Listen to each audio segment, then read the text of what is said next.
Welcome to this journey through one of the most unsettling stories ever recorded in the history of Georgia. Before we begin, share in the comments where you're watching from and what time it is for you right now. We're always fascinated to know the places and hours at which these haunting tales find their audience. Our story begins in the year 1847, when the grand Caldwell estate rose proudly among the endless cotton fields of Wilkes County, Georgia. The mansion, with its towering white columns and sweeping wraparound porch, was hailed as the crown jewel of the region, a symbol of prestige and southern grace. From its perch atop a gentle hill, the house overlooked nearly 800 acres of fertile land that bore both prosperity and secrets. The Caldwell name commanded respect throughout local society, known not only for wealth but also for the family's enigmatic twin daughters, Elizabeth and Catherine. Identical in beauty down to a faint birthmark above their right eyebrows, the sisters had just turned 22 that spring, an age by which most women of their standing were long married. Yet, within the polished walls of the estate, whispers of something peculiar stirred. Behind the facade of charm and refinement, an invisible thread had begun to unravel, a series of dark events that would soon dismantle the very legacy of the Caldwells themselves. According to county records discovered during a courthouse renovation in 1952, the twins' mother had died during their birth, leaving their father, Thomas Caldwell, to raise them alone. Thomas had never remarried, dedicating his life to his daughters and the expansion of his cotton empire. The first indication that something was amiss at the Caldwell plantation came in the form of a letter written by the family's longtime housekeeper, Margaret Sullivan, to her sister in Savannah. The letter, dated April 8, 1847, mentioned that the young misses have taken to spending unusual amounts of time in the quarters, something the master seems strangely unconcerned about. This letter would later be discovered tucked inside a family Bible preserved between its pages for over a century. The quarters Margaret referred to were the slave quarters, a collection of small wooden structures positioned approximately half a mile from the main house, just past a stand of oak trees that obscured them from view. The Caldwell plantation maintained approximately 70 enslaved individuals, a relatively modest number compared to some neighboring estates, but sufficient to work the land and maintain the household. Among these enslaved people were two men who would become central to the disturbing events that followed. According to plantation records preserved in the Georgia Historical Society archives, they were listed simply as Samuel and Elijah, both noted as having been purchased in 1842 from a plantation in South Carolina that had fallen into financial distress. What made Samuel and Elijah unusual, based on accounts compiled decades later by local historian William Hartwell, was their education. Both men had been taught to read and write by their previous owners' children, a dangerous skill that they had carefully concealed upon arrival at the Caldwell plantation. This concealment eventually failed, however, when Catherine Caldwell discovered Samuel reading a discarded newspaper in the stables late one evening in the autumn of 1846. Instead of reporting this illegal activity, Catherine, according to her personal diary recovered in 1964 during the demolition of the old plantation house, began to meet Samuel in secret. The diary entries become increasingly cryptic around this time, with references to Sis and our shared understanding. Simultaneously, estate records show that Samuel was reassigned from fieldwork to the stables, a position that afforded him greater proximity to the main house. What historical records do not clarify, but what local oral tradition suggests, is that Elizabeth had similarly formed a connection with Elijah, who worked primarily in the maintenance of the plantation's extensive gardens. The symmetry of these relationships, twin sisters forming forbidden bonds with two enslaved men, creates an unsettling pattern that would later be described by one local newspaper as a peculiar mirroring of forbidden affections. The winter of 1846 to 1847 was unusually harsh in Georgia, with freezing temperatures that damaged cotton stores and created a sense of isolation as roads became difficult to traverse. It was during these cold, isolated months that the relationships apparently deepened. A letter from Thomas Caldwell to his brother in Charleston, dated January 23, 1847, mentions his concern about a strange melancholy that has overtaken Elizabeth, while Catherine seems almost feverishly animated.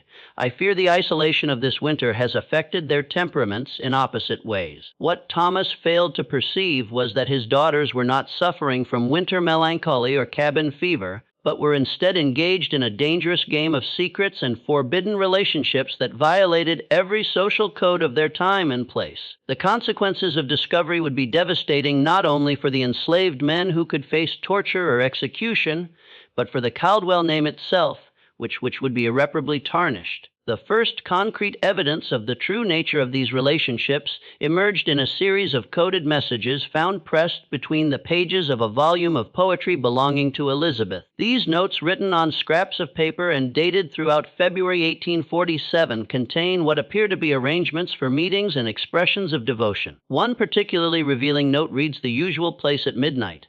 The moon will be new offering cover. He says C and S will join. 4 hearts beating as 2. This suggestion that the twins were not only aware of each other's forbidden relationships, but were actively coordinating their clandestine meetings adds a layer of conspiracy to the unfolding narrative. Rather than acting independently, the sisters appeared to be operating in concert, their identical appearances perhaps even being used to confuse and misdirect any suspicion. The turning point came on March 15, 1847, when Thomas Caldwell announced at dinner that he had arranged marriages for both his daughters to the sons of prominent plantation owners in neighboring counties.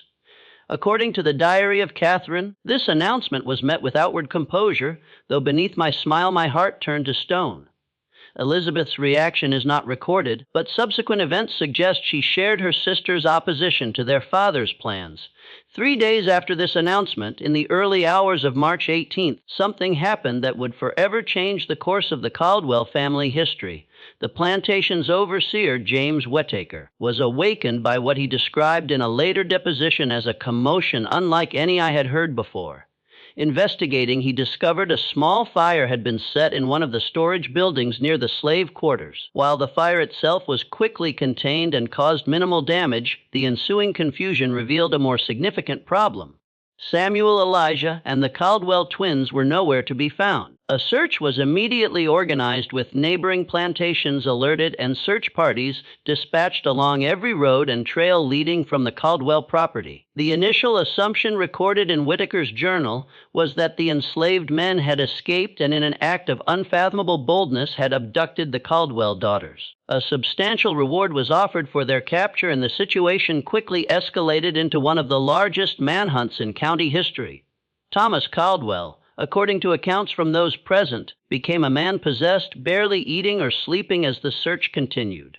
What the search parties did not know, and what would not be discovered until much later, was that the fire had been deliberately set by Elizabeth as a distraction. This detail would emerge in 1868 when a former house servant named Ruth provided testimony to a northern journalist documenting stories of the antebellum South.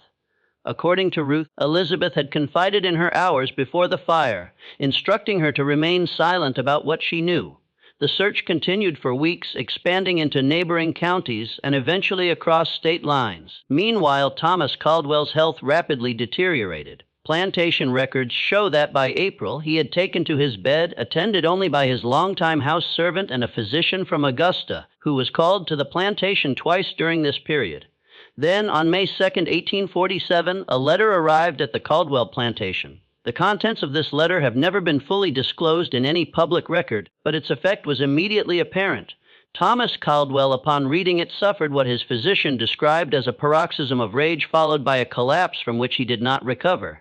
He died 3 days later, the cause listed simply as apoplexy, a common term at the time for what we now recognize as a stroke. Following Thomas's death, control of the plantation passed to his brother Edward Caldwell, who traveled from Charleston to assume management of the estate. It was during Edward's methodical review of the plantation's affairs that a startling discovery was made in Thomas's private study. A small wooden box containing what appeared to be marriage certificates.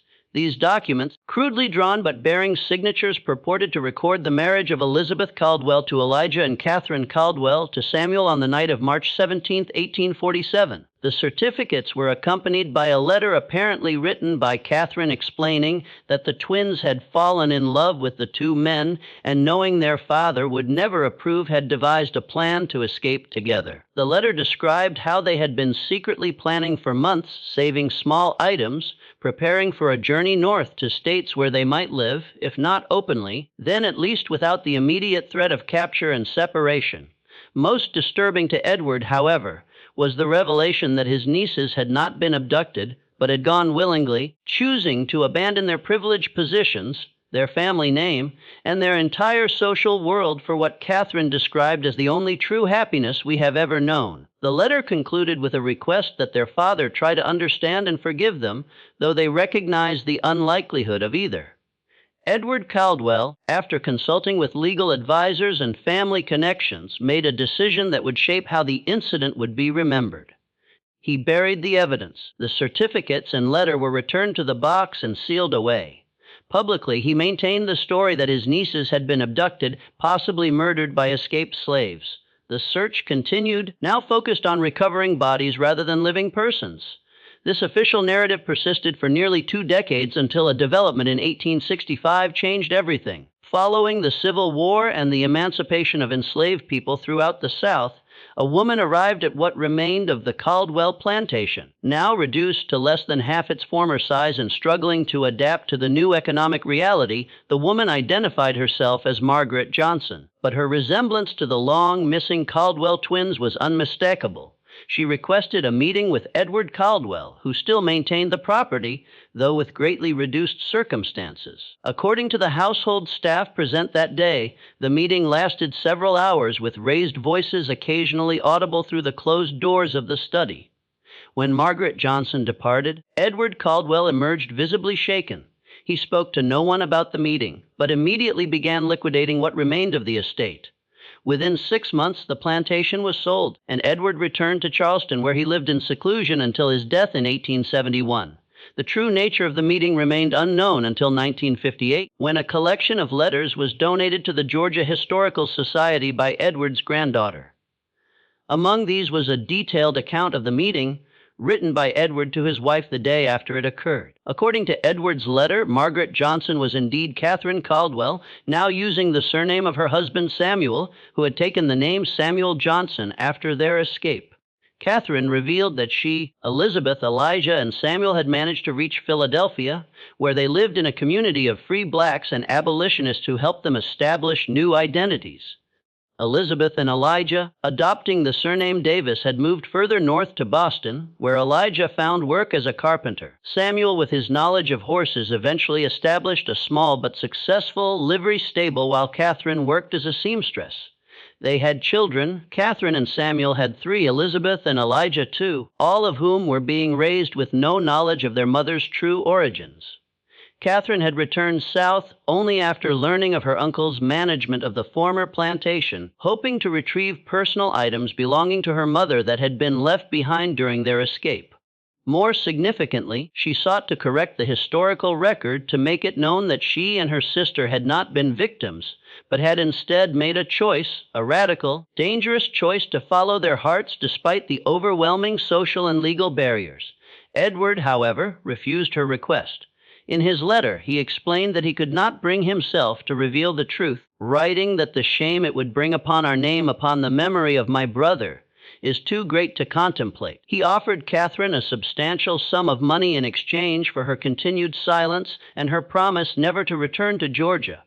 Whether Catherine accepted this offer is not recorded in Edward's letter, but historical records show that Margaret Johnson purchased a ticket for Philadelphia the day after the meeting and never returned to Georgia. The Caldwell family narrative of the tragic abduction and presumed death of the twins remained the official story. In 1883, a fire destroyed much of the courthouse in Wilkes County, including many records from the Antebellum period. This loss further obscured the already murky details of the Caldwell case.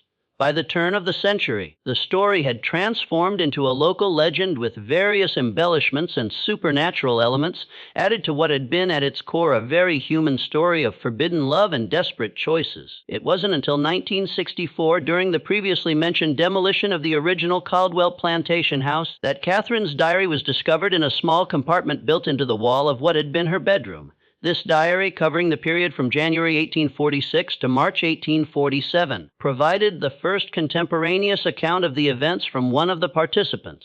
The diary revealed a complex picture of the relationships between the twins and the enslaved men. Catherine wrote of her initial shock at discovering Samuel's literacy, followed by curiosity, then genuine intellectual connection, and eventually love. She described conversations about philosophy, religion, and freedom that transformed her understanding of the world and her place in it. Particularly poignant were her descriptions of the moral crisis she experienced as she came to recognize the fundamental humanity of a man whom society had taught her to view as property. "I have been blind," she wrote on November 12, 1846, "not only to the suffering around me, but to the very nature of what it means to be human. Says, opened my eyes, and now I cannot close them again, though the light sometimes pains me." The diary also confirmed the twins' mutual awareness and support of each other's relationships.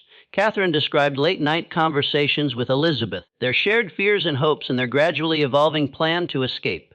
The final entry, dated March 16, 1847, reads simply, "Tomorrow we leave everything we have known for an uncertain future. We may find freedom or death, but either is preferable to living a lie."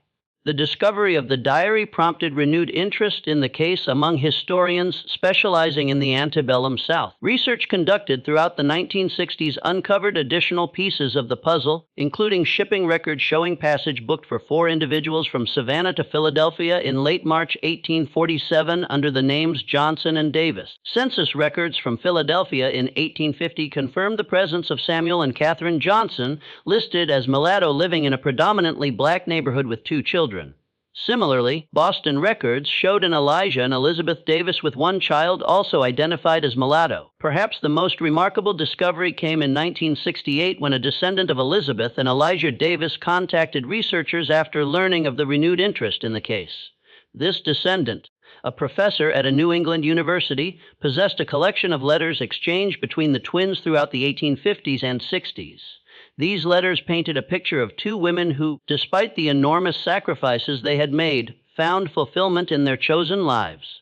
They wrote of their children, their work, their continuing education, and their involvement in abolitionist causes. They also expressed ongoing concern about discovery, particularly after the passage of the Fugitive Slave Act in 1850, which increased the danger for everyone involved.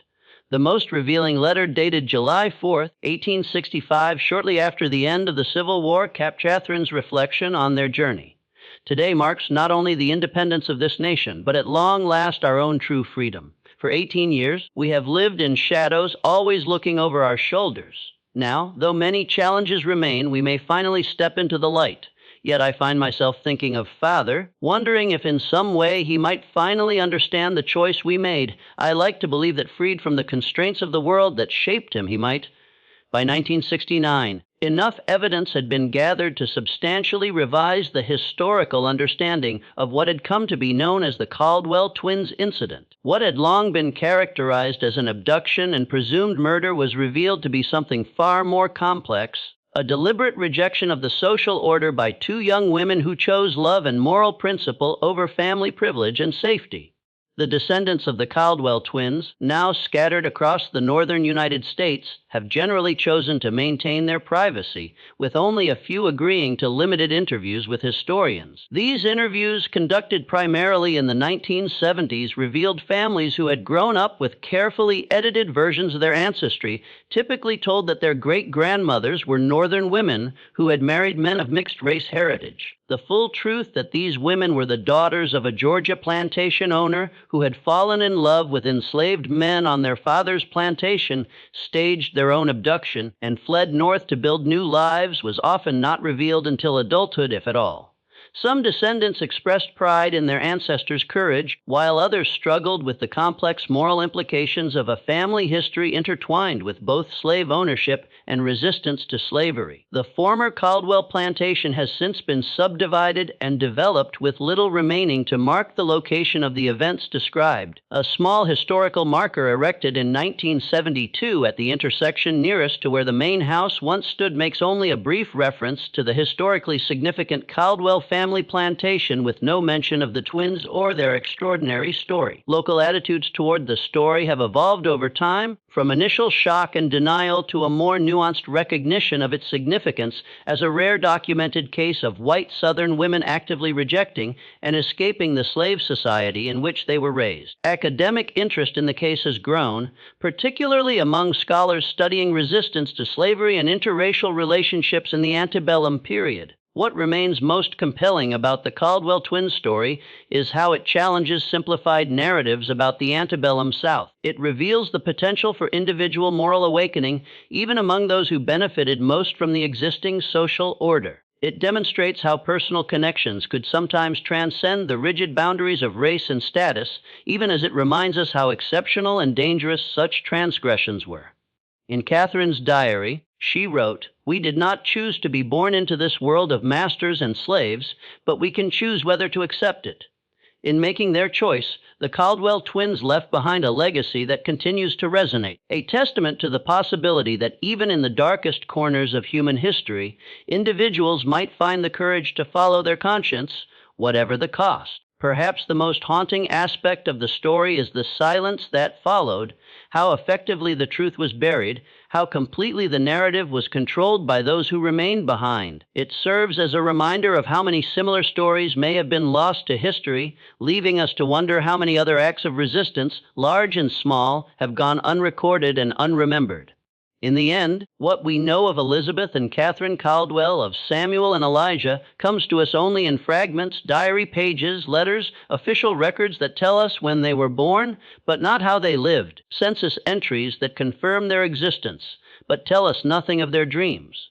We are left to imagine the courage it took to step into the night, leaving behind everything familiar for the promise of something true.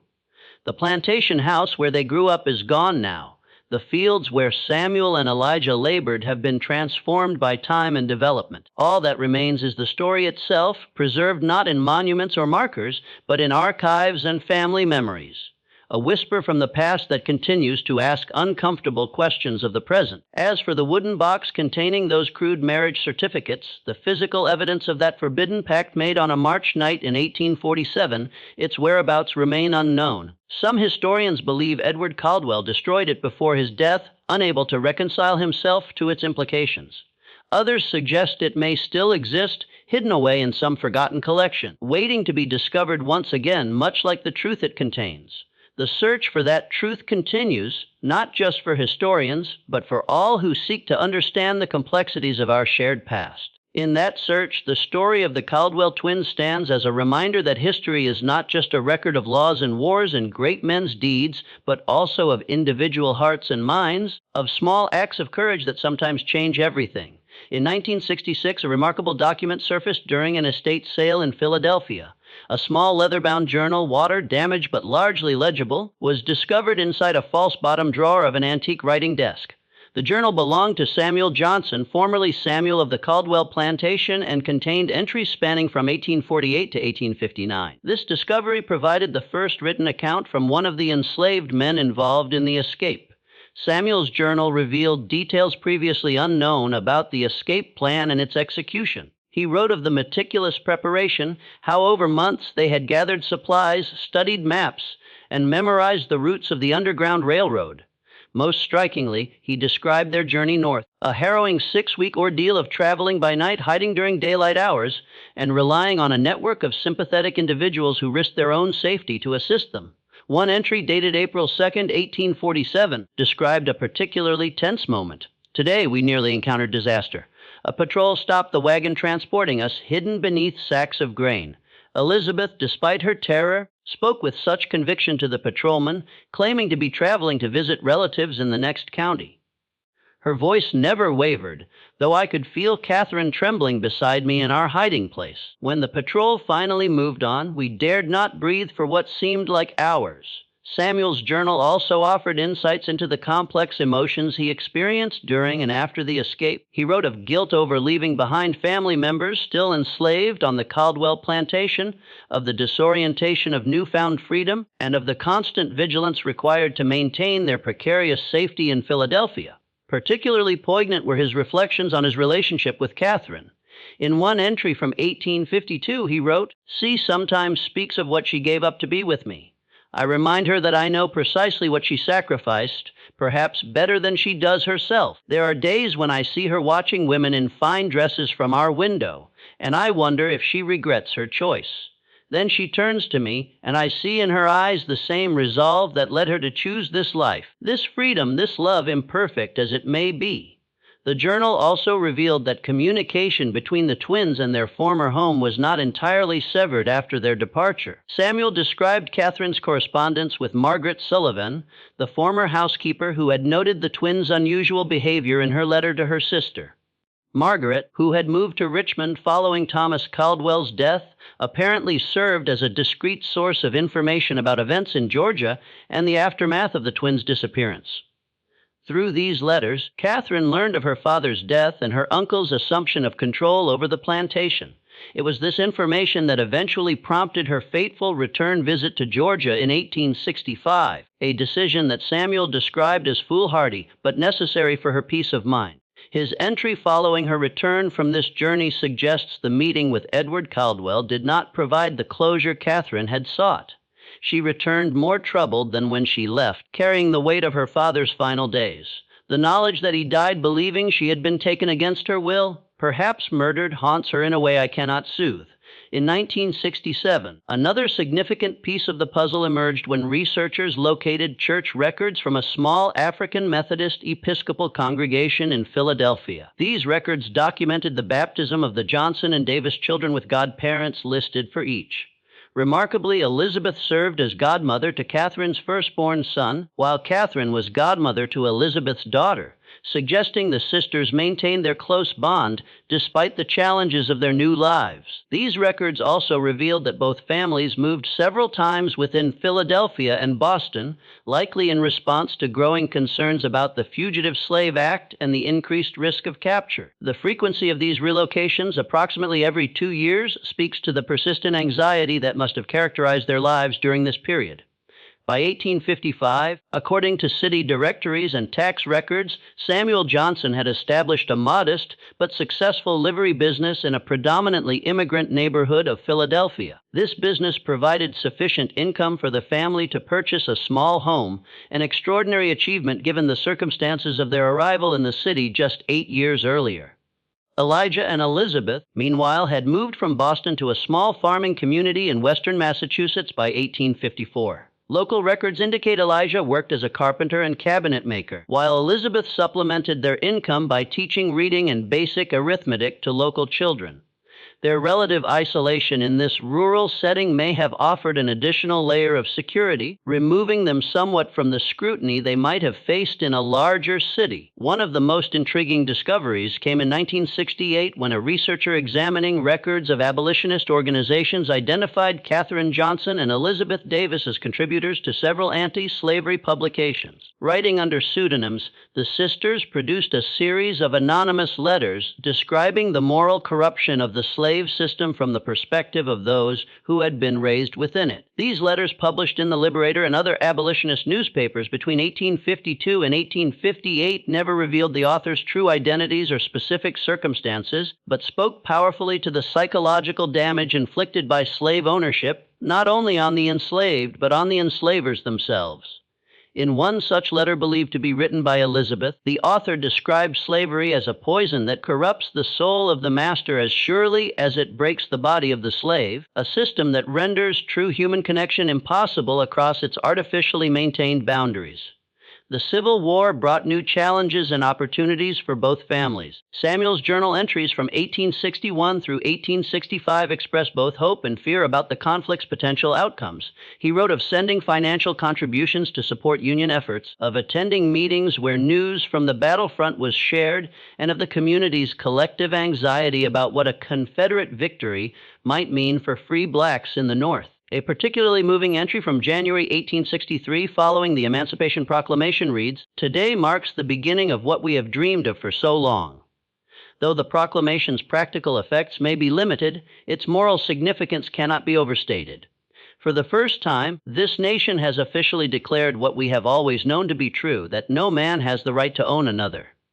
E. and I celebrated quietly, unable to fully express in words what this day means to us who have lived both sides of this terrible divide. The post-war period brought relative security as the legal abolition of slavery removed the most immediate threat facing the families.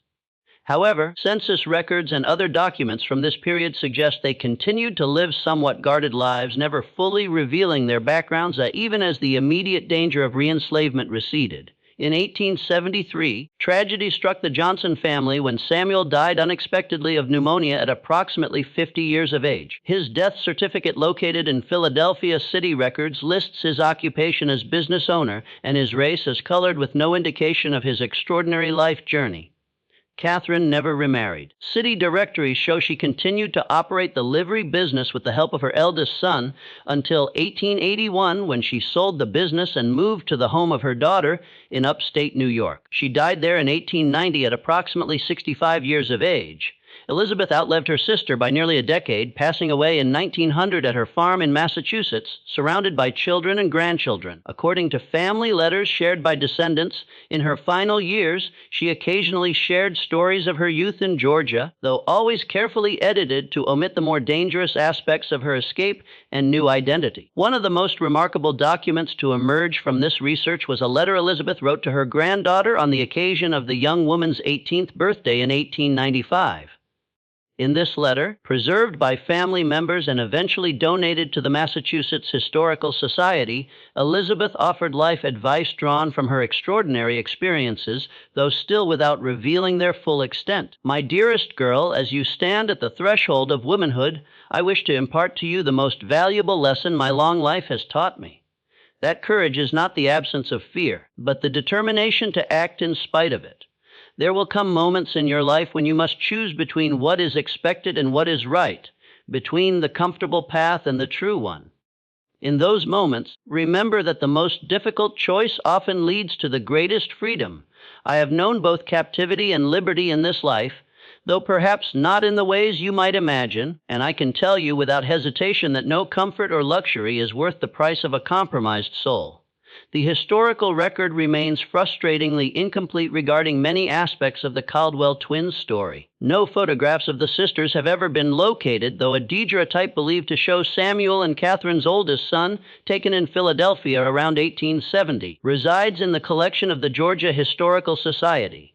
The young man bears a striking resemblance to descriptions of Thomas Caldwell from contemporary accounts, a genetic echo of the complex family history. In 1969, an archaeological excavation at the former site of the Caldwell Plantation uncovered the foundations of the slave quarters and recovered several artifacts, including a small carved wooden bird that, according to Catherine's diary, was a gift from Samuel. This tangible connection to their relationship now sits in a museum collection, a silent witness to a love that defied the boundaries of its time. The story of the Caldwell twins has long fascinated historians, writers, and artists alike. It has inspired academic papers, historical novels, and even a stage play. Yet outside of scholarly circles, it remains curiously unknown, perhaps because it challenges the comforting myths of the antebellum South. The Caldwell's tale blurs the neat moral lines that history often tries to draw between North and South, revealing a truth far more complex and deeply human. What makes this case remarkable is not that it involved interracial love in the pre-Civil War South. Such relationships were more common than many care to admit, though most were built on exploitation, not choice. The true significance of the Caldwell story lies in the rare and documented account of two white Southern women who defied every expectation of their world. They didn't just fall in love with the enslaved men who worked on their family's plantation. They acted on that love, risking their lives, reputations, and futures to flee with them into the unknown. More than a century later, in 1968, during an oral history interview, the great-granddaughter of Elizabeth and Elijah Davis reflected on her family's legacy. Her voice trembled with pride as she said, "When I think about what they risked, not just their comfort or status, but their very lives, for love and for what they believed was right, it humbles me. They had the courage to look at the world they were born into and say, 'No, this is wrong, and I will not be part of it,' even when that decision cost them nearly everything." The story of the Caldwell twins now lies somewhere between history and legend. The basic facts are well supported. In March 1847, Elizabeth and Catherine Caldwell vanished from their father's plantation along with two enslaved men, Elijah and Samuel. Months later, they resurfaced in the North under new names, new identities, and new lives. Catherine is believed to have returned briefly to Georgia after the Civil War, a return shrouded in mystery. But so much of their story remains scattered, hidden in torn pages of diaries, half-burned letters, and the fading memories of descendants. Like so many acts of resistance to slavery, especially those involving women, the truth was blurred by time, secrecy, and a history written by those who preferred silence. Then, in 2002, an unexpected discovery brought the story back to life during renovations of an old boarding house in Philadelphia, once a stop on the Underground Railroad. Workers found a small cavity hidden in a chimney. Inside was a cloth pouch containing a gold locket with two miniature portraits of young women, identical in face and expression. A folded scrap of paper inside bore a simple inscription: Elizabeth and Catherine, Georgia, 1844. Experts believe Catherine may have hidden the locket herself before returning to Georgia in 1865, perhaps as a safeguard, a silent witness to the life she had lived and the danger she still faced.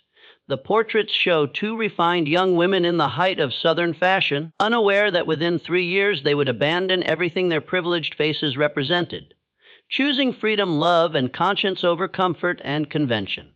Today, the descendants of the Caldwells and their partners live across the United States, many unaware of their connection to this extraordinary history. Those who do know often describe a legacy of both pride and complexity, of courage intertwined with guilt, of privilege confronted by conscience.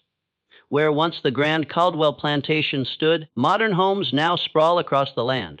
Only a weathered historical marker remains, giving no hint of the human drama that once played out there. To the casual passerby, it's just another intersection, yet beneath that quiet soil lies the memory of 4 people who defied the most powerful institution of their time. Perhaps it's fitting that their story remains half hidden, for at its heart, the tale of the Caldwell twins is about invisible connections, the unseen threads that tie us together across time, across boundaries of race, class, and belief. It's about the quiet acts of rebellion that history rarely records, and the courage it takes to imagine a different kind of life. In her final diary entry, written the night before their escape, Catherine Caldwell wrote, "Tomorrow we step into darkness, not knowing if we will find light on the other side. But even the darkness of uncertainty is better than the false brightness of a life built on another's suffering. Whatever comes, we have chosen freely, perhaps the first truly free choice of our lives. That single choice, made on a March night in 1847 by 2 privileged young women and 2 enslaved men, still echoes through time. It reminds us that courage often begins with a single step taken against the tide of everything familiar. And as the years pass, as the documents fade and the land itself forgets, the whisper of their defiance still reaches us, urging us to ask, what would we risk for love, for justice, for freedom? Because maybe, in the end, the story of the Caldwell twins isn't just about the past. It's about us, about the choices we make, the lines we cross or refuse to cross, and the world we choose to build. And so, this chapter ends as it began, with 4 souls stepping into the darkness of a Georgia night, guided only by hope. If you found this story powerful, don't forget to subscribe to the channel, turn on notifications, and wait for our next video where we continue exploring true stories of courage, forbidden love, and the forgotten corners of history. Until then, stay curious, stay brave, and never stop seeking the light in the darkness.